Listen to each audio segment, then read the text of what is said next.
Good morning. We're back with Marx. I hope you had a pleasant Easter holiday.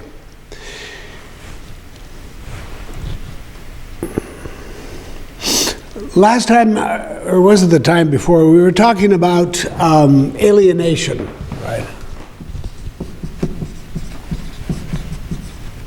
Okay, and what does alienation consist in?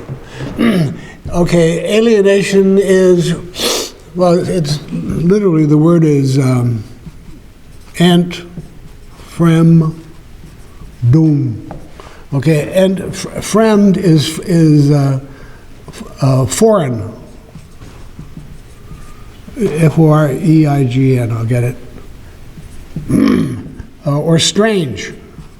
So sometimes it gets translated estrangement. Okay, frem means foreign or alien. Okay, so fremd is foreign or alien. So, and the ent, it kind of puts it at a distance. Okay, so it's that's kind of the meaning of. Okay, that's the word that Marx uses, as did Hegel too. Anyway, in what does alienation consist? Well, first of all, it consists of all the things the worker does not own, but the capitalist does. Okay, which means the means of production,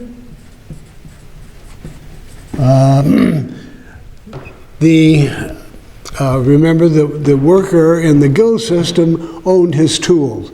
The worker in the factory does not own the tools that he works with, or that he uses to produce the product. Okay, so he doesn't own the means of production. He doesn't own the means of subsistence.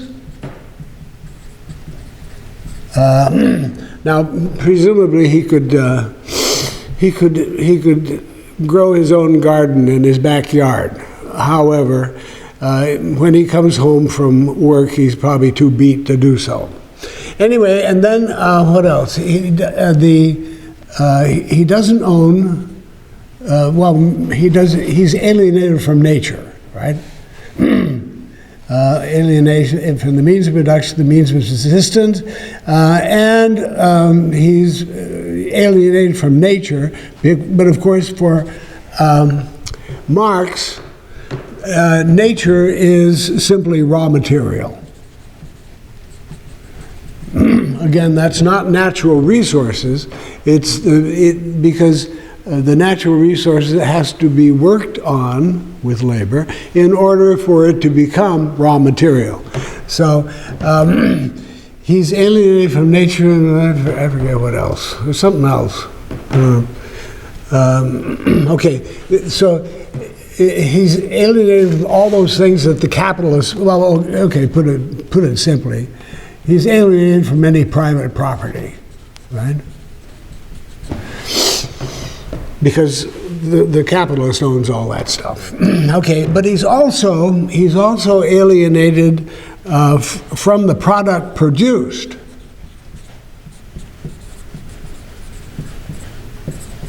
Okay, here we go. Let's take a look on page 170.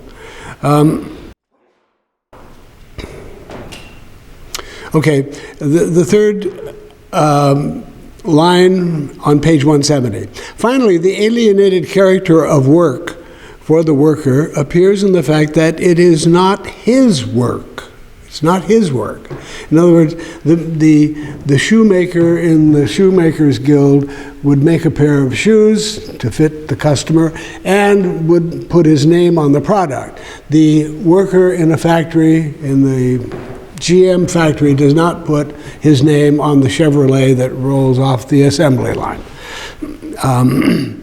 So it's not his work, but work for someone else. That in work he does not belong to himself, but to another person. Now, again, the worker is not a slave because he is free to sell his labor to the capital. And remember, that's when capitalism begins, when labor becomes a commodity, something to be bought, something which can be bought and sold on the open market. So the more the worker, okay, the bottom paragraph there on page 170, the more the worker expends himself in work, the more powerful becomes the world of objects which he creates in face of himself, and the poorer he himself becomes in his inner life, the less he belongs to himself. Right? He doesn't necessarily take any pride in his work or in what he produces. The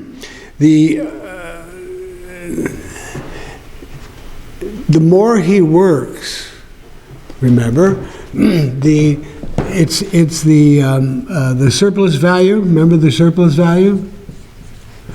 The surplus value, it goes to the capitalist, not to him, right?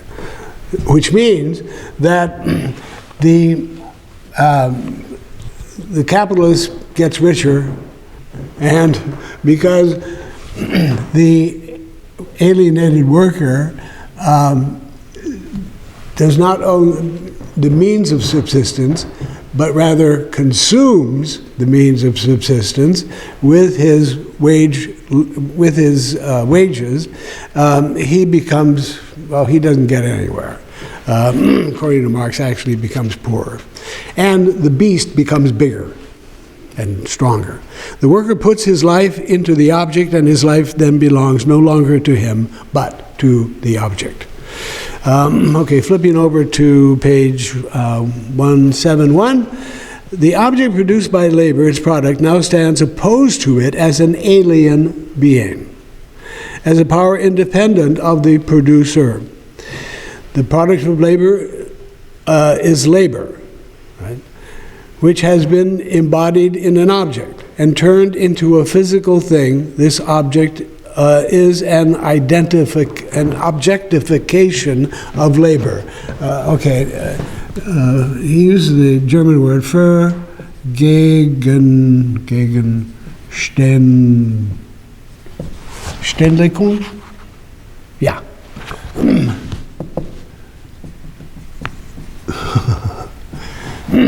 Germans love nice long words. Gegenstand. Gegenstand is an object, right?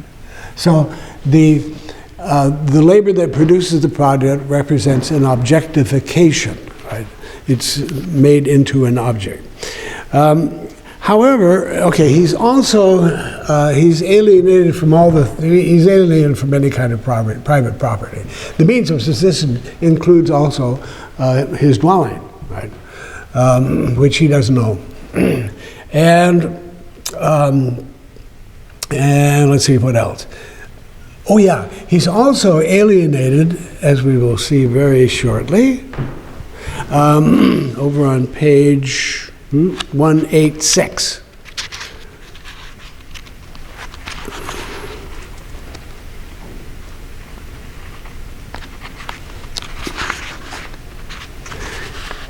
Large-scale industry assembles in one place a crowd of people who are unknown to each other.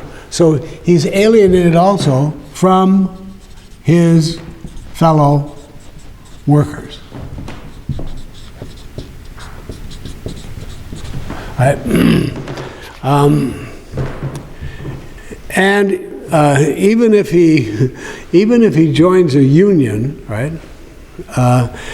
And therefore does collective bargaining through the union with the employer, that is he really doesn't, or put it this way, what he gets through the union can be countered by the capitalist, right? In other words, in the same way that he can form a union, so the manufacturer can join the National Association of Manufacturers and exert its own power. Or think in terms of baseball, right? The players may have a union, but there's the owners, and they get together too. Right. So in other words, there can be unions, but the capitalist has a way of counteracting their influence. And similarly, politically, right? A union endorsement for a Democratic candidate can be very helpful, but remember, there are also PACs, political action committees, which the capitalists can use to funnel money into the candidates which would be more favorable to his point of view. So he's alienated from his fellow workers, basically. Political economy, page 171 again. Political economy conceives the social life of man, their active human lives, social life. Remember, whenever Marx used the word social, read economic. ECONOMIC. Whoop. So political economy conceives the social life of man, their active human life, their many-sided growth toward communal and genuinely human life under the form of exchange and trade, right? Which means whenever he talks about social, read economic. It is this movement of multilateral integration. According to Adam Smith, society is a commercial enterprise. Every one of its members is a salesman. Well, what does the laborer sell? He sells himself, right? Indeed, he writes a resume, which he submits to his potential employer, and goes in for a job interview. And during that, what he's trying to do is sell himself to the potential employer. It is evident how political economy establishes an alienated form of social intercourse as the true original form and that which corresponds to human nature.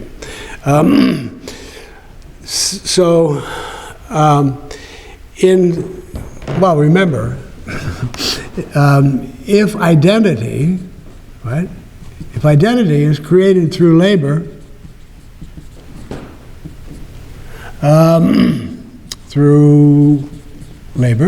if identity is created through labor, and if I sell my labor, right, okay, well, then, needless to say, I sell myself. Okay, moving right along.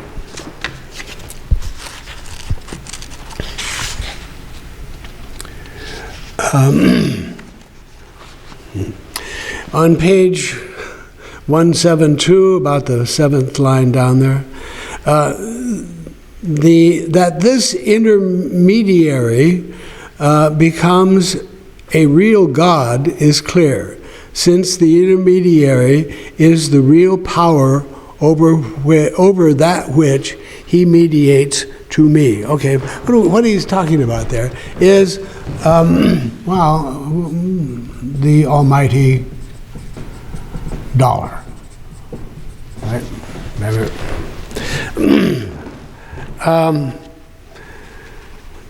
Money, he says, money, since it is the property of purchasing everything, of appropriating objects to itself, is therefore the object par excellence.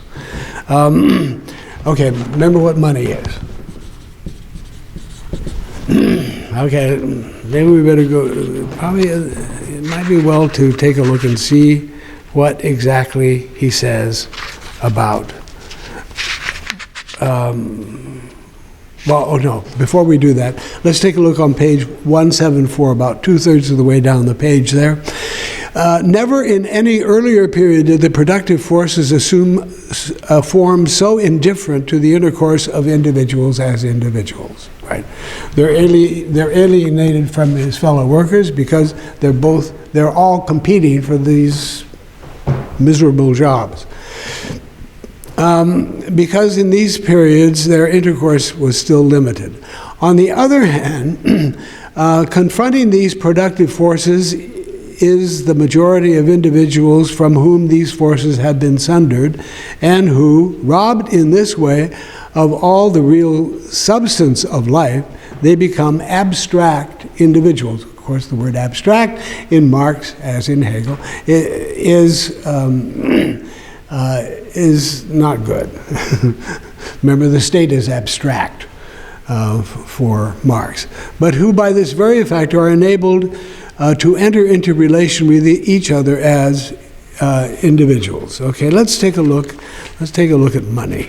That's over on page 176. Okay, here we go.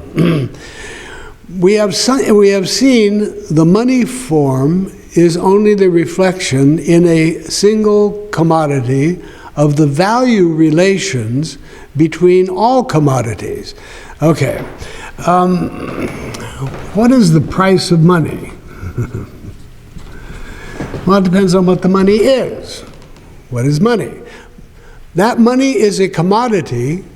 That money is a commodity is, therefore, a new discovery only for those who, when they analyze it, start from its fully developed form. Okay, we're not talking paper money, right? Back before you had paper money, you had coin, and which could be either silver or gold. Okay. So what is gold worth? Well, gold is, when the United States was on the gold standard back in the 30s,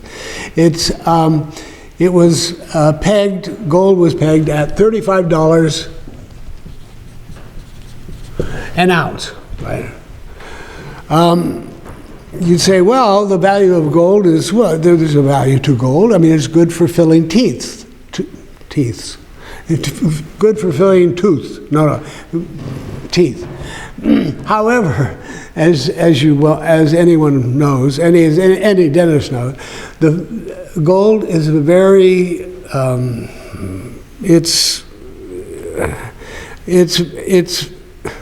it's too soft, right? It's too soft. So in order to use it in filling teeth, you have to mix it with some other metal, producing an alloy, and that's the gold in your teeth, right? So let's get back to gold itself. Gold was priced, the value of gold was declared to be $35 an ounce, United States, when we were on the gold standard, right? And the gold backed up the paper currency, supposedly, that was actually in circulation, right? Indeed, there were laws against owning gold, except for dentists. And then it wasn't pure gold anyway. And it was pegged at $35 an ounce. Well, we went off the gold standard for good reasons. I mean, Lord Keynes, the famous economist from England, maintained, after we went off the gold, what is gold good for? He said, well, we could use it to make toilet seats. Good old Keynes. Anyway, the process of exchange gives to the commodity which is converted into money, gold, not its value, but its specific value form. Its value form.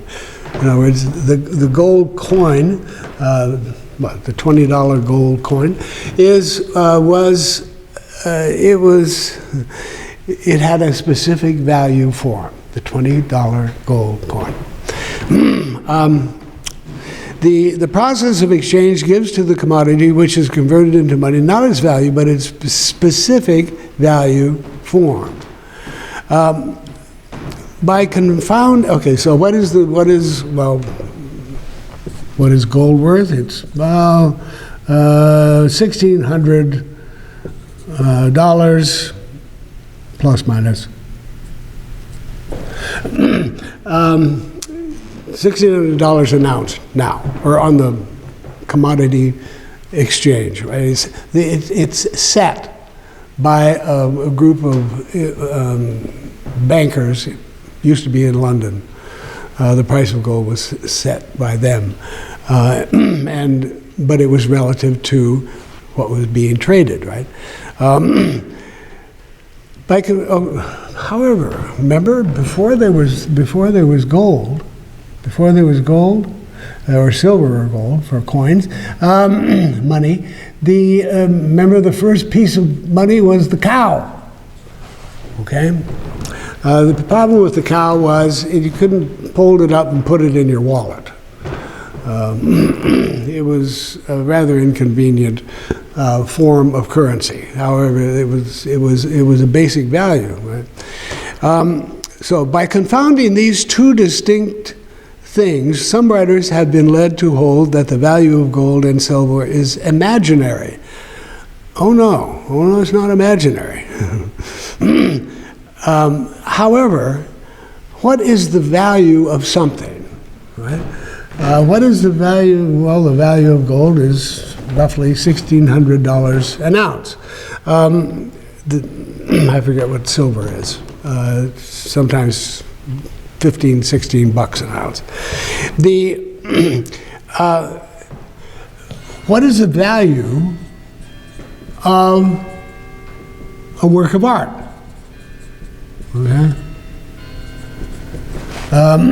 We already saw the problem that the 19th century had with the value of a service, right? In other words, what is the value of a haircut? In other words, you charge what the going rate is, right? However, that varies from barber to barber. Okay, so what is the value of a work of art? You'd say, well, it's what someone is willing to pay for it, right?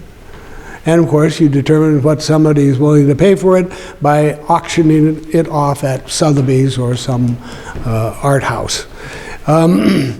The fact that money can, similarly, how about real estate?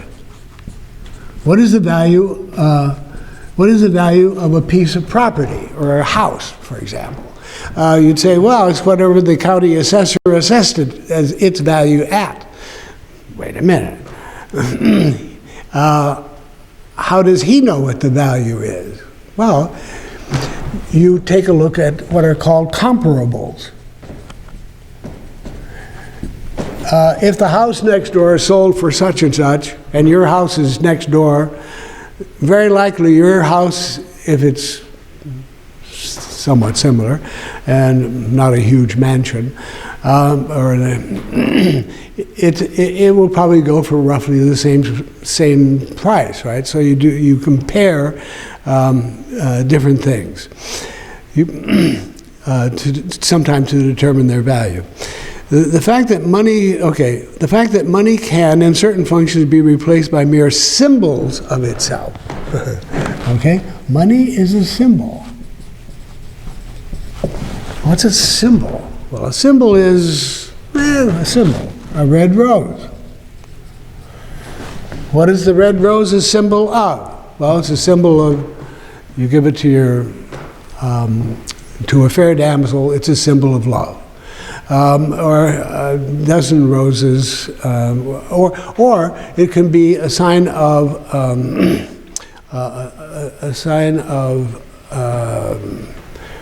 condolences, right? In other words, roses or flowers at a funeral. Or in France, it was the symbol of the Socialist Party. Right, whenever they won an election, everybody had roses. Okay, so by mere symbols of itself gives rise to another mistake that it is itself a mere symbol. Well, it's a symbol, but it's more than a mere symbol, right? Nevertheless, behind this error lurked the presentiment that money form of an object is not an inseparable part of that object, but is simply the form under which certain social relations manifest themselves, right? Remember what money is for Marx. Money is It's a relation, right? Right? Money is a relation. It's relative to something. Well, what is the value of the euro? Well, the value of the euro is what is denominated relative to the dollar, right? Same way with the yen. In other words, they're all relative, right? Certain social relations manifest themselves. In this sense, every commodity is a symbol, right? You could use almost any commodity as money, right? As a symbol of money. Bitcoin. Bitcoin is very definitely a system of relations, right? I'm not going to go into an explanation of bitcoins because I don't fully understand. But it is basically the interrelation between transfers of information through computers, to put it simply. And indeed, in this sense, every commodity is a symbol, and insofar as it is a value, it is only the material envelope of the human labor spent on it. In other words, what is the value of the dollar, right? In other words, if everything is denominated in terms of dollars, whether it's silver or gold or whatever, then what is the value of the dollar? Well, you say, well, that's related to the economy, okay? And of course, economies go up and economies go down, which means the value of the dollar depends upon the value of what is the value of the, what do you call it, the GDP? The gross domestic product, right? So, and of course, the GDP is always going up and down too. So, what is the value of the dollar? Well, it depends on what the value of the American economy is at the moment. And of course, at the moment, we're not exactly sure what its value is because it's. During this rather troubled time, the era of the coronavirus, we're not exactly sure. Of course, now for Marx, it's not the economy that determines it. It's labor, right? It's labor that creates value.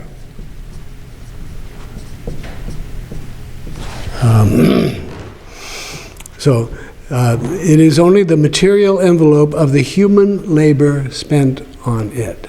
That's Marx's view. It's probably a little more complicated than that, however.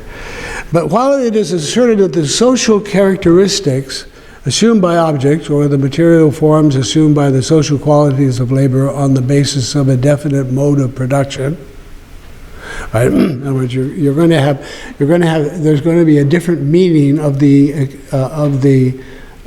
currency when there are different economic structures or structures of production in the society. In other words, if it's an agricultural economy, things might be denominated in terms of bushels of whatever, corn, grain. But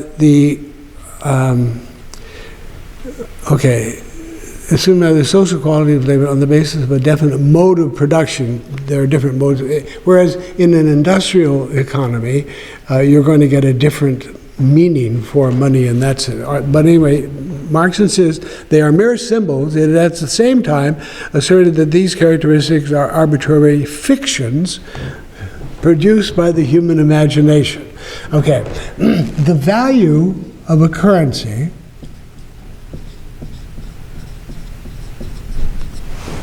can be talked up or down, right?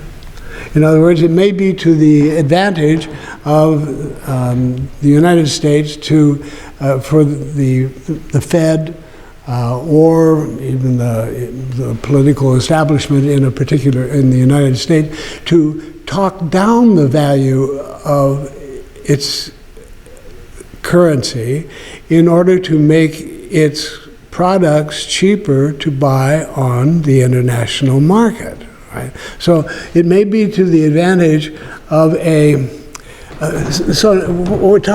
value, there's a psychological value, right? There's psychology involved, right? And well, one of the chief economic indicators, right? There's a whole bunch of economic indicators. I'm not going to go into the economic indicators. Economic indicators are all sorts, but one of them, one of the economic indicators is consumer confidence, right? Consumer confidence. That's a very important economic indicator. And what is that about? Well, it's about where do we put that? Economic indicator, consumer confidence. Aha! It's psychological, right? Okay?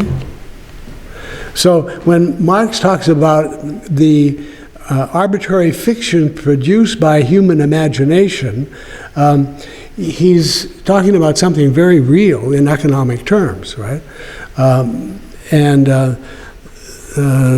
Okay, well, I wonder whether we want to. Now, I think maybe we better. I think we could stop there because what we're going to get into in the next section is classes and class consciousness. Right? Every class will have its own peculiar sort of consciousness, right? And we'll take a look at that next time. So let's quit, and we'll see you on Friday.